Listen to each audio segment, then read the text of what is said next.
Mess, isn't it? It's a trying time to be an American.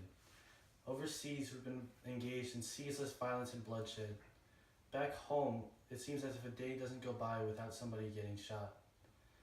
Education comes at the cost of devastating debt, the middle class is shrinking, and every day Americans are losing their jobs. I'm here today because, like you all, I want to bring about a better future for forthcoming generations of Americans. Let me start by addressing the war of attrition we've been battling for over a decade. It's been 13 years since we set out to take out Iraq's despotic dictator. Since then, the streets of the Middle East have been stained with American blood. But the violence still sees no end. As a people, we need to stop exporting our troops to the crimson fields of the Middle East. The barren bedrock of a foreign land should not be where our bravest men and women enter their eternal slumber. However, though we may not support the fight on ground, let us continue in the skies. Let us move forward strategically, laying waste to terrorist strongpoints and weapon caches with continued aerial bombardment. Leaving a very hot war, we must recognize the reemergence of the cold one, Russia.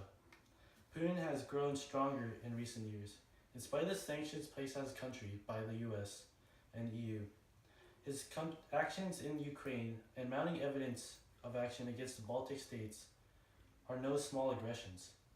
It may be tempting to turn our backs away from the situation, but we must defend our allies in Europe. Though we may be pulling out our own kin, let us not forget the plight of the people we leave in the Middle East.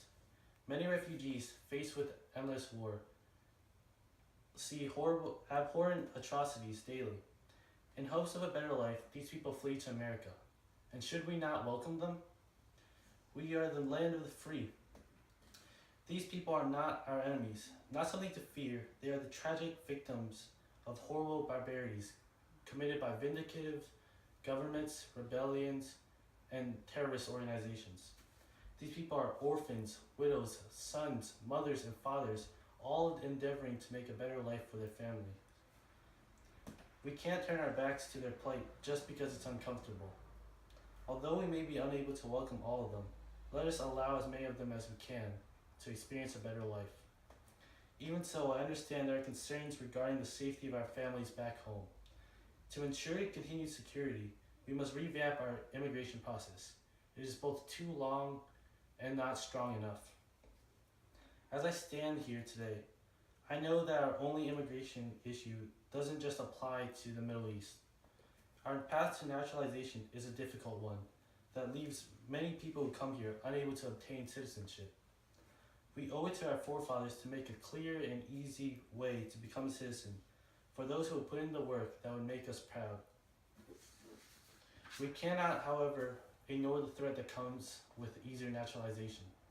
For the light of hope, there will always be shadows of malice, and with the millions of optimistic refugees, there will also come those who wish to spread harm. Just a few weeks ago, the homes of our fellow Americans in New York were bombed, and explosions rocked a race in New Jersey. These appalling acts of terrorism cannot be allowed to continue. 15 years ago, we experienced attacks so destructive that it shook of the whole of America and forever changed the future of our nation. These infamous events will forever haunt us. However, we cannot allow them to unnerve us. Let us as a country choose to stand strong in the coming waves of fear. To do this, we must first address terrorism, the malignant cancer that has begun to spread. These groups who operate under the facade of religion cannot realistically be contained in one location. In order to combat these terrorist groups, we cannot allow them to operate in peace. Despite all efforts in the past decade, the war on terror drags on. We have seen the ruthless expansion of the barbaric group known as ISIS. They have terrorized people in Iraq and Syria for long enough. We have seen success through our airstrikes in the area, but in order to end this detestable organization, we must pursue new avenues of approach, namely arming the brave, dedicated, and freedom-loving people of Kurdistan. We mustn't allow this cloud of fear envelop the world. We must be the light that shines through and gives the gift of freedom to the world. However, the problems of violence lie on both sides of the Atlantic. These past few years have borne witness to some of the most heinous acts in the history of the nation. These problems all stem from one root: guns. We have witnessed the shootings at a gay nightclub in Orlando, the tragic shootings at San Bernardino, and countless school shootings and increasing gang violence. In 2015, approximately 13,000 people died from gun violence, emanating from over 300 mass shootings, 64 school shootings, and gang-related gun violence. This must end. We need to have extensive background checks on people who are trying to buy a gun, and we cannot allow for the selling of assault or other military-grade weapons to those who do not need them. We cannot let people with a criminal background purchase guns. We cannot continue to make the same mistakes as past presidents and do nothing to address this issue. We cannot fear for the lives of children as we send them to a place to learn or as they walk down the street with their friends. We cannot continue to having tens of thousands of people die every year from gun violence. If I'm elected as president, I will not allow this to continue. Along with a change to our gun policy, we need a total revision of our criminal justice system. How is it we can arrest someone for 10 plus years of possession of marijuana while Brock Turner gets away with sexual assault for a scant 3 months? Does that mean it's better to rape someone than to smoke weed? If we consistently arrest black youths at twice the rate of white users for minor drug charges, even when it's clear that white people are equally likely to use drugs, does that mean it's okay to arrest someone based on the color of their skin? Statistics like this must change. We owe it to future generations and to ourselves to make a criminal justice system fair for all people. Along with this, we must end this era of for-profit prisons, which make it lucrative to keep Americans locked up. This has led to a tragic statistic of the U.S. having the highest incarceration rates in the world. America only has 4% of the world's population, yet 25% of the world's incarcerated people. We must also get rid of mandatory minimums, which have destroyed the lives of so many youths in this country. A person caught with very little marijuana can be sentenced for over a year in prison because of the mandatory minimums we have set in place. We have to completely change the way we classify drugs in our country, which will in turn lower the charges for people in possession of minor drugs. Long, racially motivated prison sentences are an enormous issue, but how we send people there is another piece of the puzzle. Why is it okay for a person with money to be able to pay their way out of a punishment for their crimes? Why is it okay for a person without money, generally the sole provider of their family, to be sentenced for years in prison because they cannot pay the bail? This broken system is slated to protect the wealthy and must be revised. While we worry about our past, we cannot forget the future, and the future of America starts with our children. Last year, U.S. ranked 14th in the education worldwide, and in more specific categories, we ranked even lower. In literacy, we were ranked 7th. In math, we were ranked 35th, far behind other first world countries. This is due to a large number of poor students that aren't able to get the same educational opportunities as others. In order to ameliorate our education system, our government will need to work alongside our teachers. Together, we can enrich our current curriculum so that it provides equal opportunities regardless of environment or race. To be able to provide these chances to everyone, it starts with our teachers. Instructors are by and large some of the most important people of our society. They guide young Americans on everything from mathematics to ethics. I myself remember my days as a young teen in school. My teachers were my role models, my mentors, and sometimes even my friends.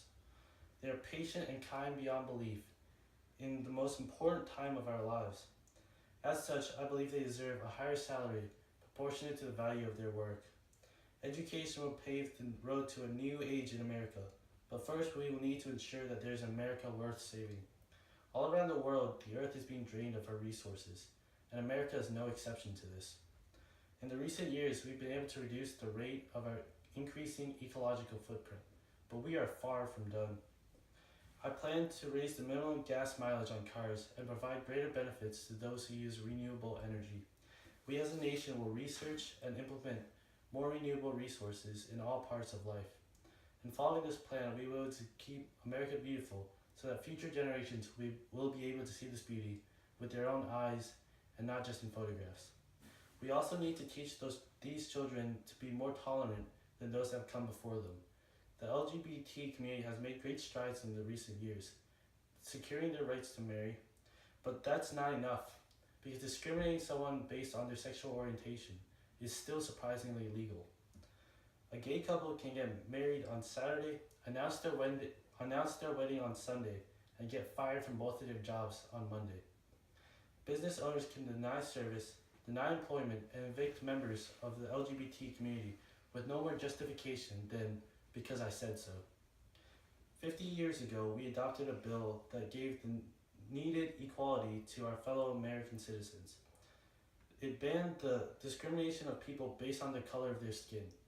Now let us extend these natural born rights to people no matter their sexual orientation. We are a developed country. Let us start acting like one. LGBT issues are important, but not widespread. Something everyone has experienced is the American health system.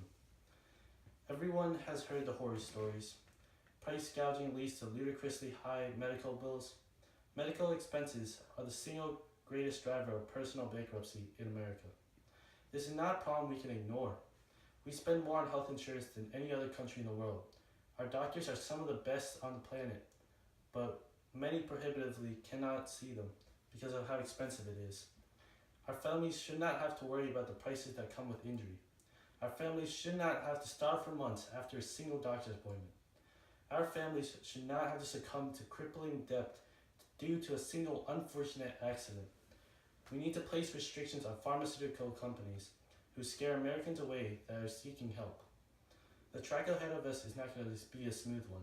Sometimes we will derail or lose sight of our way, but together we can overcome the adversities ahead. As we all stand here today, let us not lose sight of the goal we share and the journey full speed ahead. The winter of our struggles will blossom into a spring of well-being and lead us to a prosperous future. God bless us, and thank you all.